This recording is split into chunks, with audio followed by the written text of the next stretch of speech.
Hello everyone, I am Carolina, the Storyteller. Today I am very happy to start our journey through the history, traditions and influences of El Día de los Muertos, the Day of the Dead. But first, how about we give a big thanks to the Living Arts and Science Center in Lexington, Kentucky. In this video, we will explore the indigenous history of El Día de los Muertos. I will also share a story, and at the end, I will teach you a craft. So, let's get started. Only once do we live on earth. Only what gives us joy endures here. Will the place of mystery be like earth? Will we have life there? Will we know one another? There is no sorrow there. One remembers nothing. Can that place be our home? Will we live there as here? Netzahualcoyotl, the poet king. Día de los Muertos is widely celebrated in Mexico, but is most felt by the indigenous peoples across Mexico and parts of Central America. As of today, 41 ethnic groups across Mexico honor their dead. Their celebrations begin between October the 25th and the 30th and finalize between November the 1st to the 3rd. However, there are certain indigenous communities where the celebration lasts for the whole month of November. And why is it so important to celebrate the dead?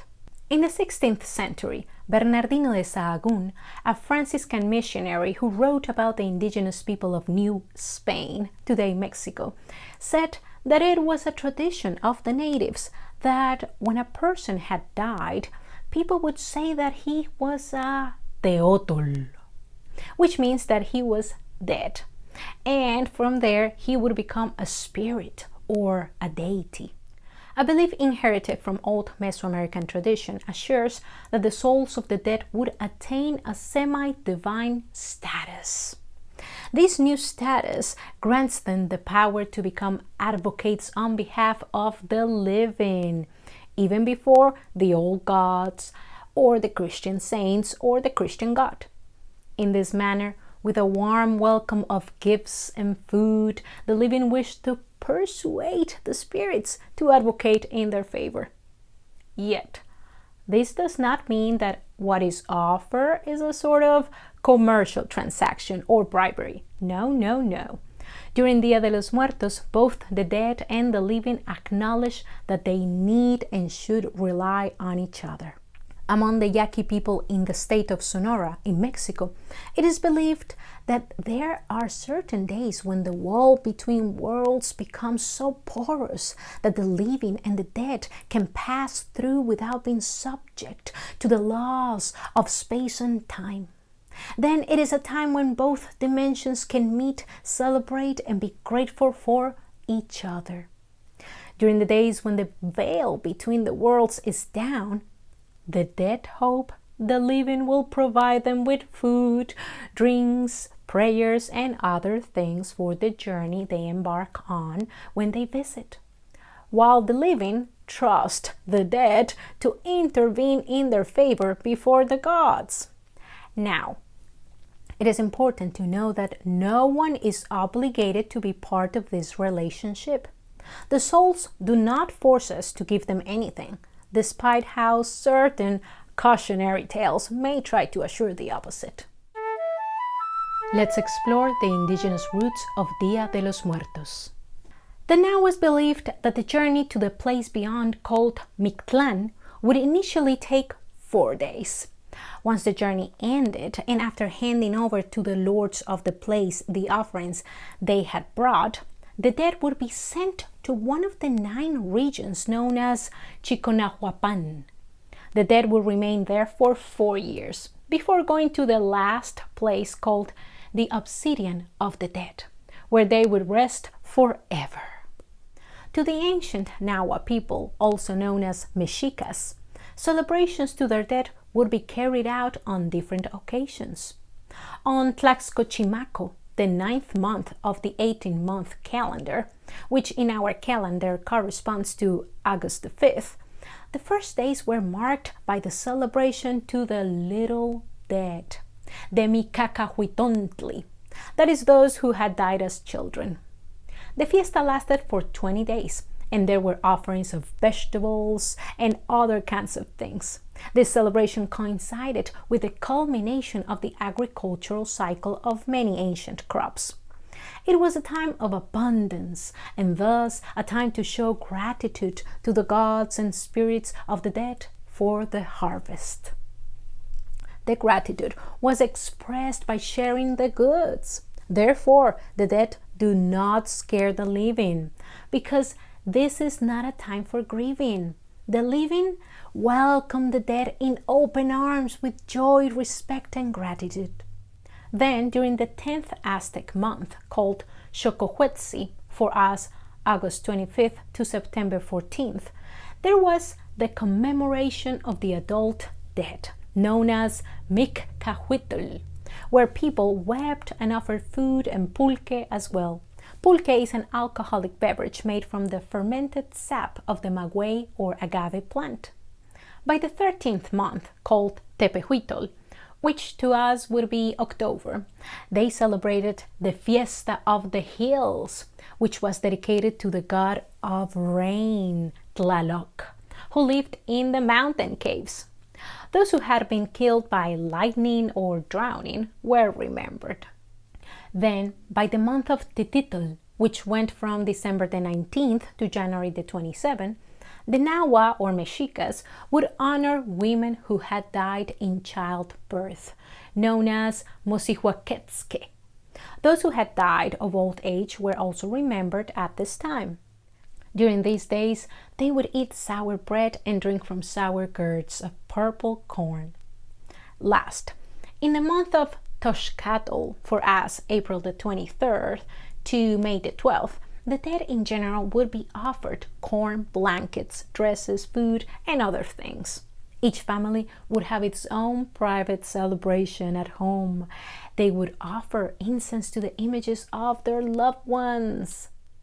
Although it seemed as if the old Nahuas remembered their dead almost half a year, the specific celebration with which Christianity negotiated a sort of merging of the customs of both worlds was Micahuitontli, the celebration on the 9th Aztec or Mexica or Nahua month, for us August. And why did the Christians join celebrations? Because Catholics also had their own days to remember the dead. But instead of leaving the celebration on the 8th month of our Gregorian calendar, it was moved to November the 1st and the 2nd, so it would coincide with the Christian celebration of All Saints and the Blessed Souls. We will explore this topic in our last video. Today, these ancient beliefs still shape the arrival of the dead during Dia de los Muertos, Day of the Dead celebrations. Juanita Garcia Godoy, in her book Digging the Days of the Dead, recalls an interview published in a Mexican newspaper called Uno Más Uno, where Juan Tecpa Uribe, resident of Tlaxcala, Mexico, explained. The holidays of the dead are divided because some dead need more time to be with their family. On October 28th, those who died of a violent death arrive. They were unable to bid farewell to their family before their death, so they come before the rest of the spirits to reconcile to the world they left. The 29th brings those who drowned and who, we believe, were chosen by the god of rain to reside with him. On the 30th, the spirits of the children arrive, followed on the 31st by grown-ups. The 1st of November is when all the dead are together and eat all the food placed on the offering, from which it is believed that the nutritional properties are lost after these dates. Very well, friends, now we know a little bit more about the indigenous origins of Dia de los Muertos. And how about I tell you a story? Disbelief. In the state of Morelos, on the outskirts of the Mexican city Cuernavaca, lies the small pueblo Ocotepec. Since most of the people in the town are of indigenous ancestry, they continue to speak Nahuatl and observe the customs of their people. One of these customs is the celebration of Dia de los Muertos, Day of the Dead. This day is celebrated with great respect, especially by the elders.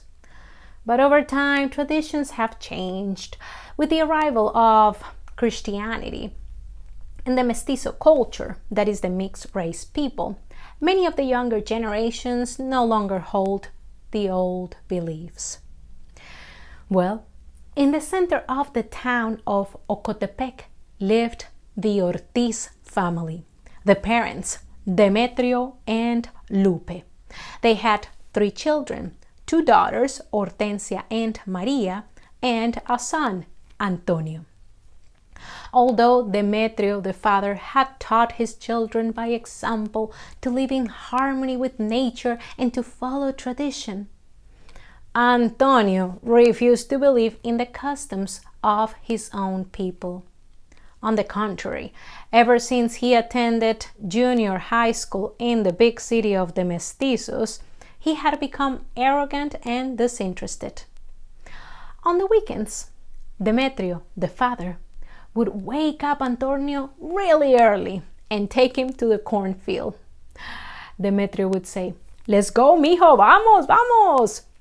Let's see how much the corn has grown."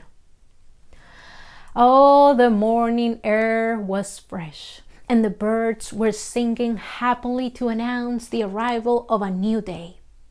Demetrio continued. "Oh, Antonio, we will take Pecas and Toro, the 2 dogs. I'm pretty sure they're already waiting outside. Vamos, vamos, hijo." The 2 family dogs followed Demetrio wherever he went. They were his best friends. In the meantime, Antonio was just thinking, "Oh, I don't want to go to the milpa, the fields.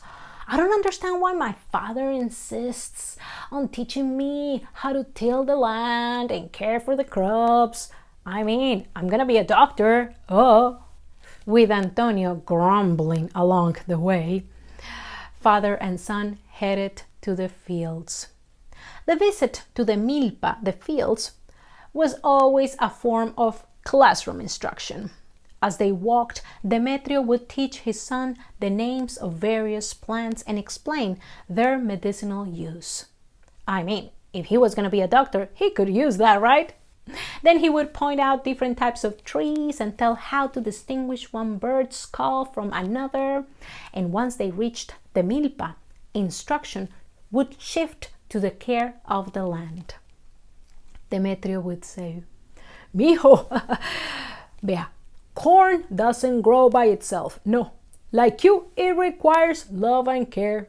When the plant grows strong and healthy, it gives us corn. And this corn is sacred to our people, as you are to me, son. Remember, in 2 days is Dia de los Muertos, Day of the Dead, and we will harvest some of the tender young corn. Because your abuelos, your great-grandfather, liked his grilled corn, and your great-grandmother liked squash. So we will pick some of that too." Antonio responded, "Ay, papá, only Indians believe that the dead come to eat. Los muertos no vuelven, never." Demetrio nodded in sadness, but hoped that one day his son would change his mind. On the way back home, father and son stopped for water at a natural spring and picked wild watercress for a delicious salad.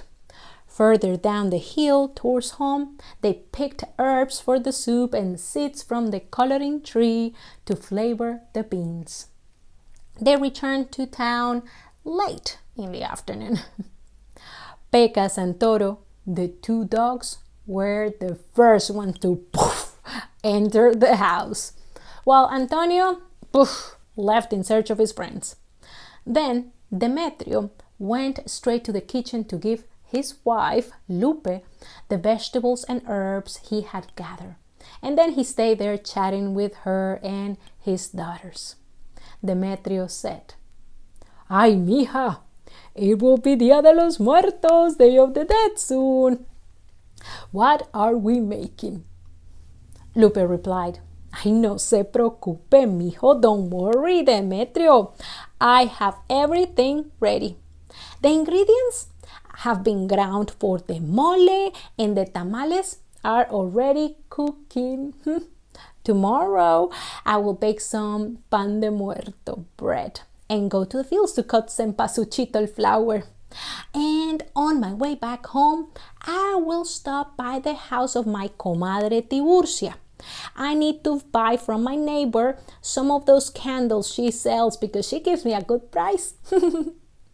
Demetrio thought, "Oh, everything is ready. Qué bueno. I won't feel sadness when I die because I know my family will await for me with all this wonderful food and ofrendas on el Día de los Muertos." Well, after chatting and chatting, at some point Demetrio noticed that Antonio was missing, so he asked, "Lupe, ¿dónde está Antonio? Where is Antonio?"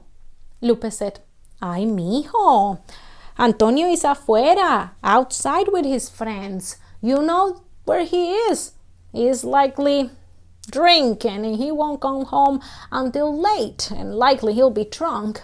Ay, Demetrio, you need to talk to your son. He needs to behave better if he wants to have a good future."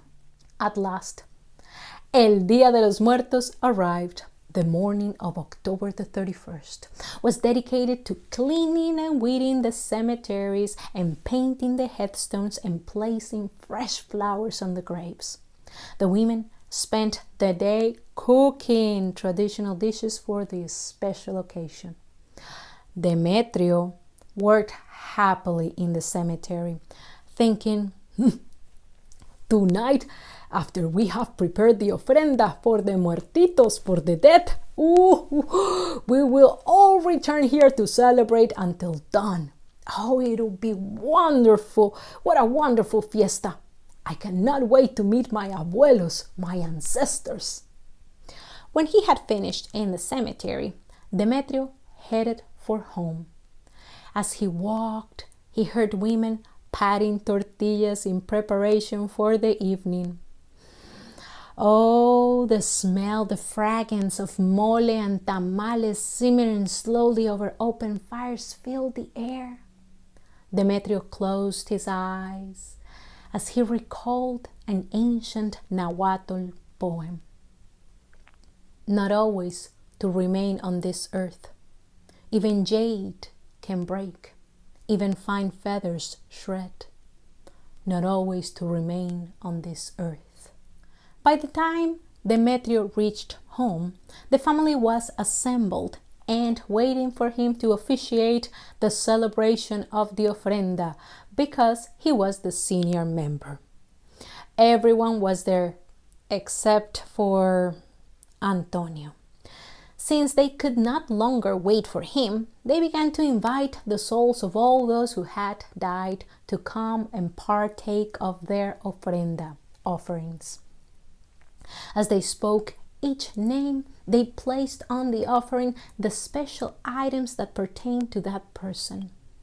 Candles were lit for each soul, and glasses of water were set out for those who had not one to prepare food for them. At least they would have water to quench their thirst as they journeyed back to the underworld. Once each person's names had been called, the family went to the kitchen to eat dinner. Quietly, they talked about their grandparents and others who had died. After dinner, they gathered additional offerings, copal and candles, to take to the cemetery. On the way there, they met their compadres, neighbors, who were also going to the same cemetery. A neighbor greeted Demetrio, saying, "Buenas noches, Demetrio. Good evening, vecino." Demetrio saluted back and asked, "Buenas noches, vecino. Good evening. Have you seen my son, Antonio?" The neighbor replied, Yes, compadre, sí, vecino. Yes, neighbor. I saw him drinking beer with his friends. I told him to head on home since you were probably waiting for him. But he told me he would not go. He said that he didn't believe in this nonsense or superstitions, that he was a civilized person and would not stoop to such a level. I don't know, Demetrio. You need to talk to your son. Demetrio nodded and thanked the neighbor. His heart was heavy. He wished Antonio would change his mind. Meanwhile, Antonio and his friends sat on the street corner, gloop, gloop, gloop, drinking. And then the friends began talking about Dia de los Muertos. One of Antonio's friends, Jose, said, Antonio, you don't believe in that stuff, do you? Antonio laughed. Pues no, of course not. When you die, they bury you, and that's the end of it. I've never seen nor heard a spirit. This stuff about the dead returning every year is pure superstition, bobadas, nonsense. Pepe, another friend, spoke and said, I believe it. And my uncle told me you can actually prove it. Antonio laughed. Yeah, right. This sounds like another tall tale. But anyway, Pepe, tell us, how are we supposed to prove it? Pepe continued. Pues all you gotta do is to wipe off the dog's lip, la lagaña, the eye boogers, right? And then you rub it on your eyelids, and then you will see everything that they see, because the dogs, they can see the spirit world. Well, after a while, the conversation shifted to other topics and more liquor floated. Later, Antonio left his friends and went to the cemetery, since the whole town was there. On his way, he thought about what Pepe, his friend, had said. The dog's lip, la lagaña, the eye boogers? Yeah, seguro, sure. Sure, that's another crazy thing that people believe in. Arriving at the cemetery, Antonio sat down and watched the people taking in the scent of incense and flowers.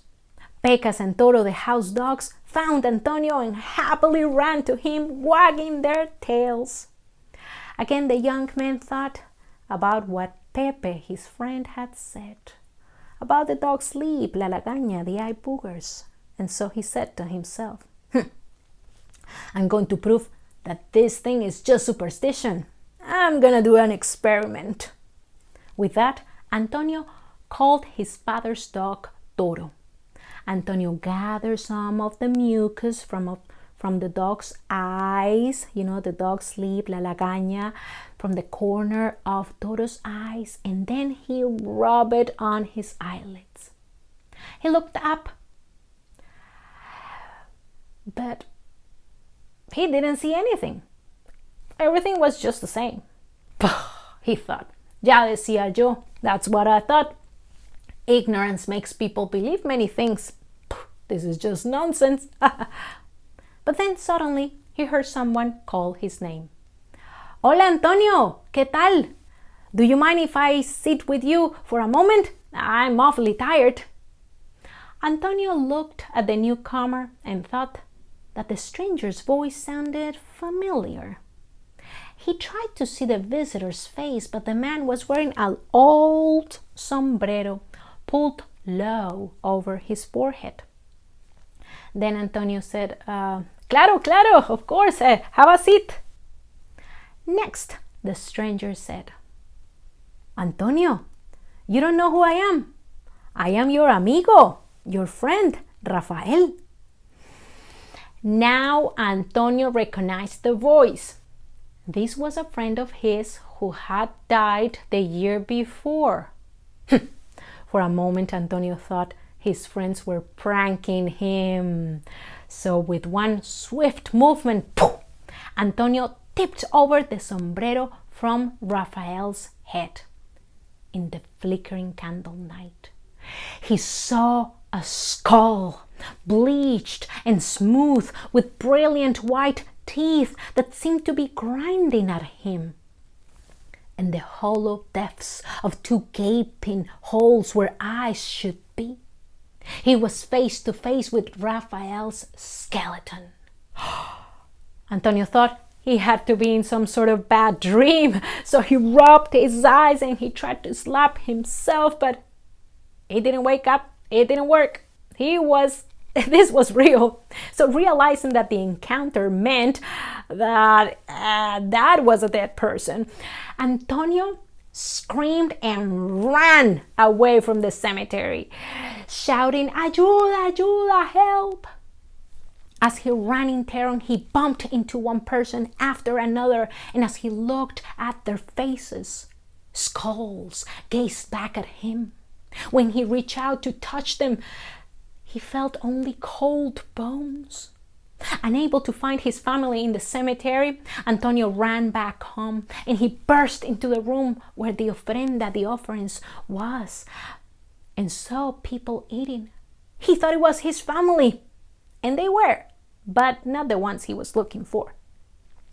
As he approached them, the people sitting by the table turned their faces. But they too were skeletons. At last, Demetrio and his family returned home at dawn to find Antonio crushed on the floor in the middle of the room, staring vacantly, mumbling incoherent words. It seemed as if Antonio had gone loco, mad.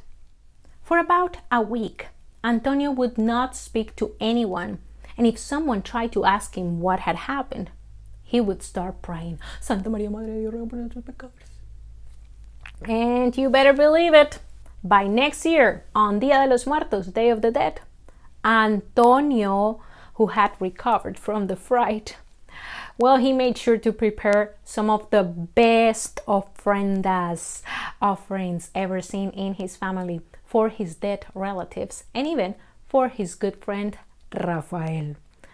Because, let's be honest, Antonio did not want to meet dead people again. No. And that, my friends, it's the end. Very well, friends, it is time for our craft. And today we will be making cempasúchil flowers. Now, technically, you need crepe paper for that. But unfortunately, where I live, you don't find squares or bigger crepe paper. You just find them for streamers. So I chose to use gift tissue. And it actually turned out to be really nice. So let's start. So first, what you need to do is to cut the gift tissue paper in squares of about 4 to 5 inches. So you cut them in yellow and in orange, because those are the colors of the marigold flower, the cempasúchil. Once you have cut them in squares, you can pile up 4 or 5, not too many. Once you have them all together, you fold them in half. Then you fold them again. So you have a smaller square. Perfect. Once you're ready, you proceed to cut. Here we are. And you cut around, giving it the shape of petals, little curves or little mountains. Sounds good? So in the end, you should have this. It's not perfect, but it's pretty close to what I needed. Okay, So once you have them like that and you have done it with the orange paper and the yellow paper, what you need to do is you need 2 of the orange ones and 1 of the yellow. Then you place the yellow one in the middle, or you can experiment and you can put it on top or at the bottom. It depends on how you make it. We can be creative here. Once you have it like a sandwich, then you fold it again. Rectangular, there you go. It doesn't have to be perfect, no worries. Then we fold it again as if we have a square. Okay, we need all these extra lines or curves because you'll see later it'll make it easier when it's time to give shape to the flower.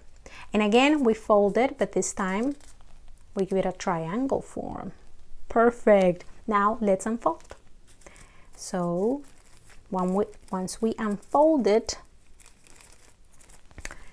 we should have all these lines across. Great.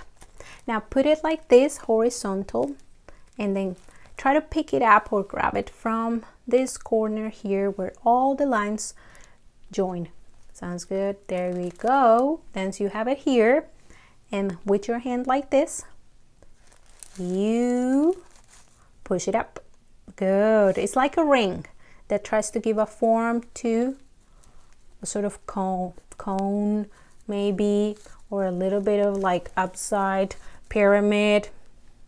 All right, so once you have it like this, then you grab this end and you start twisting it. Twist it, twist it, twist it, twist it with your fingers. There you go. No worries. Now it's looking pretty weird, right? But we'll get there. Now we start gently, because this is a very delicate paper. So gently we start opening the petals. There we go.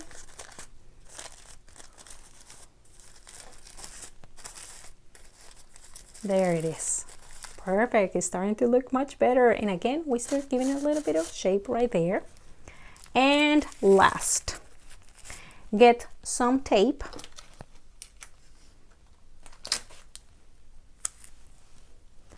And what you want to do is to put the tape around the stem.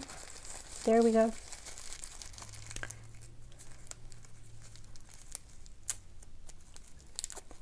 You don't need such a long tape, really. There you go. And you got one. This one that I showed you earlier is actually 3 of these ones put together. Because if you see this one, still it looks like it needs more, right? More petals to look like this. So once you have 3 of these ones, you put them together. And even you can put 4. Look at this. And again, you use tape around. And at the end, you have your cempasúchil flower. Pretty easy. I mean, it's a craft that you can do on a Sunday afternoon. Simple.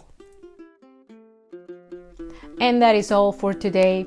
I hope you learned some new things that you can share with your friends.